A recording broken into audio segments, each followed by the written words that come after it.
டீனேஜ்னு எடுத்துட்டா இப்போது ஃப்ரெண்ட்ஷிப்க்கு தான் ரொம்ப முக்கியத்துவம் கொடுக்குறாங்க. அது வந்து நம்ம எப்படி இதை ஹெல்த்தியான ஃப்ரெண்ட்ஷிப்பாக இருந்தால் இட்ஸ் ஓகே. பட் சம்டைம்ஸ் அது கொஞ்சம் ட்ராக் மாதிரி போகிறதும் உண்டு. சில இது வந்து ஹெல்த்தியாகவும் இருக்குது. ஸோ இதை நம்ம எப்படி ரைட்டாக அவங்கள கைட் பண்ணுறது, இல்லை பேரண்ட்ஸும் அதுக்கு என்ன பண்ணலாம்? ஃபர்ஸ்ட் விஷயம் நம்ம புரிஞ்சுக்க வேண்டியது, ஒவ்வொரு ஏஜில் வந்து ஒரு சில லேர்னிங் வந்து ஒரு சில கருவியால் தான் முடியும். இன்ஸ்ட்ருமெண்ட்டுன்னு சொல்கிறோம் இல்லையா. ஸோ டீனேஜில் 95% ஆஃப் லேர்னிங் வந்து பியர் குரூப்லேருந்து வரும். ஓகே, இப்போ எப்படி ஒரு சின்ன குழந்தை வந்து தன்னோட அம்மா அப்பாவை வந்து சின்ன ஏஜில் பிறந்த உடனே பார்த்து அந்த மிரர் நியூரான்ஸ் வச்சு கற்றுக்குறாங்களோ, டீனேஜில் வந்து 95% லேர்னிங் வந்து தன்னோட பியர் குரூப் தான். ஸோ அதில் வந்து அந்த கேங் ஏஜ் அப்படின்னு சொல்லுவோம். சின்ன சின்ன குரூப்ஸ் ஃபார்ம் பண்ணியிருப்பாங்க. நீங்களே பார்த்துருப்பீங்க. 6th வரைக்கும் பார்த்தீங்கன்னா யார் வந்தாலும் அவங்கள கேமில் சேர்த்திப்பாங்க.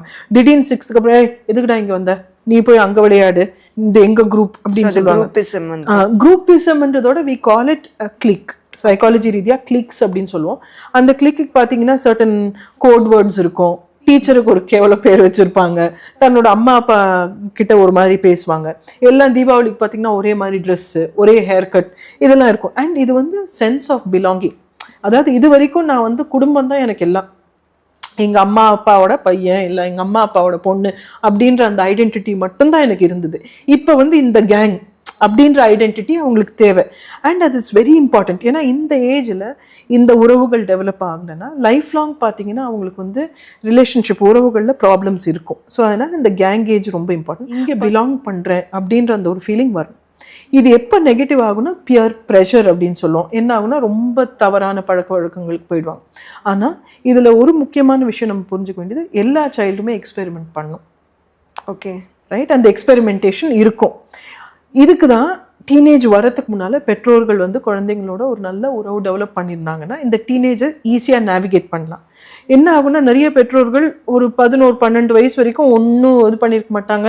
அவங்க வந்து கேட்குறதெல்லாம் வாங்கி கொடுத்துருப்பாங்க. எல்லாமே ஒரு லெவலில் நெகட்டிவாக பண்ணிவிட்டு திடீர்னு மேம் இப்போ வந்து அவங்க கேட்குற பொருள் என்னால் வாங்கி கொடுக்க முடியல அப்படின்னா பழக்கம் செட் ஆகிருக்கு. ஸோ இதுக்கு தான் அந்த கனெக்ஷன் ரிச்சுவல் அப்படின்றது சொல்லுவோம்.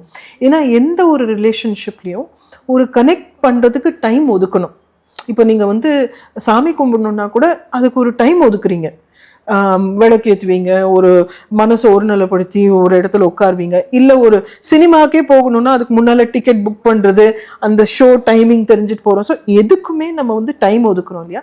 அப்போ பேரண்டிங்கில் மட்டும் ஏன் நம்ம அது பண்ணுறது இல்லை? பெற்றோர்களுக்கு ரொம்ப முக்கியமான ஒரு விஷயம் நான் என்ன சொல்ல விருப்பப்படுறேன்னா, கனெக்ஷன் அப்படின்றது ரொம்ப அவசியம். நீங்கள் வந்து உங்கள் சைல்டோட டைம் ஸ்பெண்ட் பண்ணணும். ஏன்னா சில்ட்ரனுக்கு நீங்கள் டைம் கொடுக்காம பழக்க வழக்கங்கள் மாற்றி அமைக்க முடியாது.